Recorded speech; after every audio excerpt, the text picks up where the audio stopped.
Part of my Amazon Champion mentorship program, I offer weekly live calls where any student can get on these Zoom calls and ask me any questions in regards to their Amazon FBA business. And in today's video, what I want to do is highlight 3 important questions that some of my students have asked me, and you guys are going to see how I respond. Let's get into it.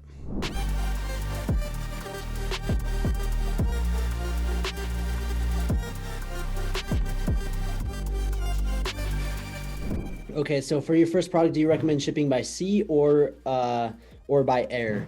So depending on the type of product, if it's a super small light product, like for example, like these blue light glasses, these are super small, light, compact. It's pretty easy to ship via air. If you're ordering 10,000 units of these, then shipping it via sea is going to be the best option. But if you're only shipping like 200, 300 units, you could probably get away with shipping via air. But if I'm selling like this subscribe light, this big huge thing, this thing is big, it's heavier, I'm probably going to be shipping this via sea. So it just kind of depends on the type of product.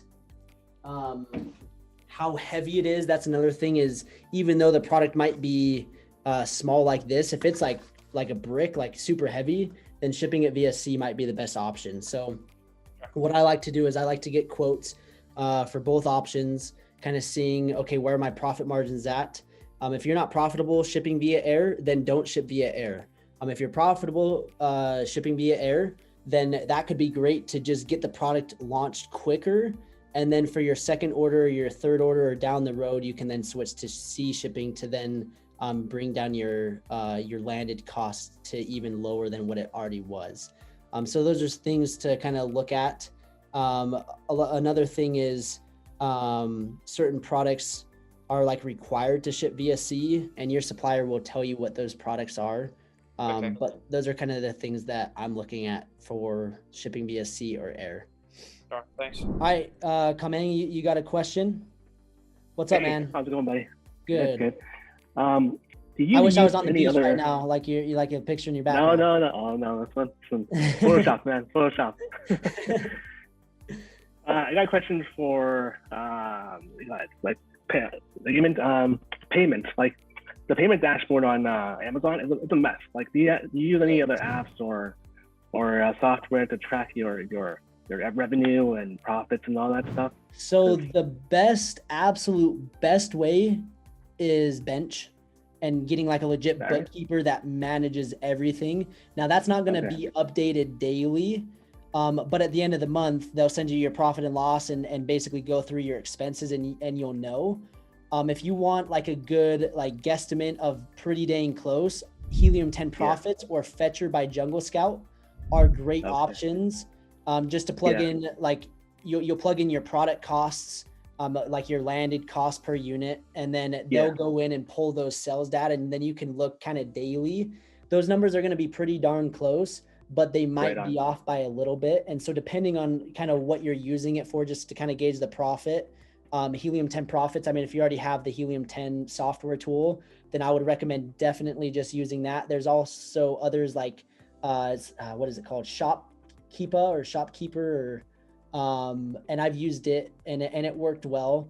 But all those kind of softwares that are integrated into Amazon that are calculating the different profits, in terms of a bookkeeping and tax standpoint, they're horrible. But just for daily kind of profits, they work well. Okay, yeah, because the one on Amazon, they got all these fees, and you can't. It's hard to break down. Yep. You have no idea what the fees are. There's no breakdown. Everything's just numbers, right? Yeah. It's buffalo. Yeah. I try to get it on 10 profits, and it's relatively accurate, but yeah, it's just confusing. Obviously, you just want it because when it comes down to cost and revenue, you just want to make sure everything's on point, right? But it doesn't seem like there's anything that's that has that. But I'll try it. And the thing is, I mean, Fetcher, you could try Fetcher and try a free trial with them and see if it works a little bit better. I would say that I doubt it would be any better than what Helium 10 Profits is. But I just tell people, I'm like, look, the software tools that tell you the profits and all of that stuff is not going to give, it's not going to be 1,000% accurate. where the only real way to know your legitimate books and everything is getting a bookkeeper and really detailing everything and finding a bookkeeper that specializes in Amazon is what I do. And I should probably be more aware of my finances and my books. But that's something that that's been a game changer for me, is actually getting a legitimate bookkeeper. He said, when looking at a competitor revenue on Helium 10 X-ray, what would you consider too high of revenue to get into the market? I remember you saying more than 2 sellers doing more than 10,000 monthly is a red flag, but just wondering your thoughts. So it kind of depends on the market. I mean, if there's 2 competitors that are doing, let's say, $20,000, and then you have other sellers that are doing 500, why is that the case? And if you don't have a good explanation, and your only explanation is, okay, these are 2 like name brand products, like let's say like Nike and Adidas, and that's what you're trying to compete against, that's where it's like, okay, that's a red flag.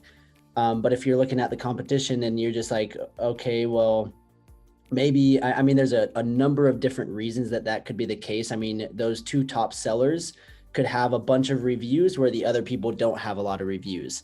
It also could mean, and this is where I see a lot of people make a mistake, is you get a seller that's selling really good, nobody else is, and it's because this seller might have a patent, and what's happening is they just shut down these sellers that are new to market, and so the industry looks like it's good, but the main seller is just like destroying everybody because they have a patent on it. That's not always the case, but there's a number of different reasons that it could be a red flag.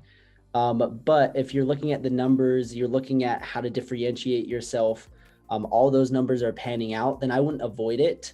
But I mean, if there's sellers that are doing, let's say 20, 30, 40, 50, $100,000, that's where there's gotta be some discrepancies. There's gotta be some reason that those sellers are crushing it and the others aren't. 10,000, and then if the other sellers are doing like 5,000, that's probably not too bad. But if there's like a huge disparity, like 10,000 to everybody else is doing like a couple $100 a month, that's where there's more red flags. So you just got to kind of take all of that into account. All right, so I hope you guys enjoyed me answering those 3 different questions. I hope you guys learned something. And if you guys are interested in joining me on those weekly live calls, I'll put the link down below to my mentorship program. I'd love to have you in as a student, and I'd love to see you guys on those weekly live calls to get any questions answered in regards to Amazon FBA. If you guys learned something, go down, like the video, subscribe, drop a comment, and we'll see you in the next video.